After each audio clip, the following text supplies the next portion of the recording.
Est-ce que vous avez mesuré que l'élection législative, c'était un enjeu national, c'est-à-dire qu'elle était portée par des enjeux nationaux? L'élection municipale, c'est un enjeu plus local. C'est d'ailleurs, entre parenthèses, un peu plus risqué peut-être. Non, je ne le vois pas comme ça. Déjà, il faut savoir que moi, je suis contre le cumul, le fait qu'on ait arrêté le cumul des mandats en 2017.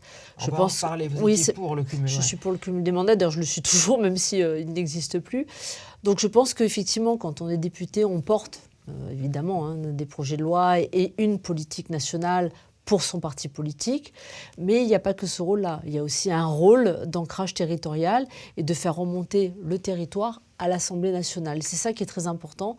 C'est ça qui souvent n'est pas toujours fait d'ailleurs dans les circonscriptions. Et c'est ce que vraiment moi j'ai essayé de faire, particulièrement depuis 2024, où j'ai pris la présidence du groupe d'amitié France-Italie et où j'ai porté beaucoup de sujets locaux à l'Assemblée nationale.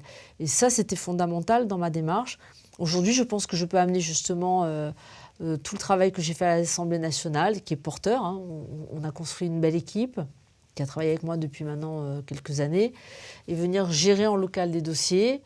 Eh bien, ça sera le rôle de mon binôme qui va devenir mon député de la 4e circonscription, de les amener à Paris. Donc en fait, on va arriver à faire en sorte qu'on retrouve une forme de binôme vraiment député-maire, comme avant 2017, avec mon suppléant qui deviendra député et qui pourra faire remonter les informations à Paris de la gestion que je ferai à la mairie si je suis élue maire.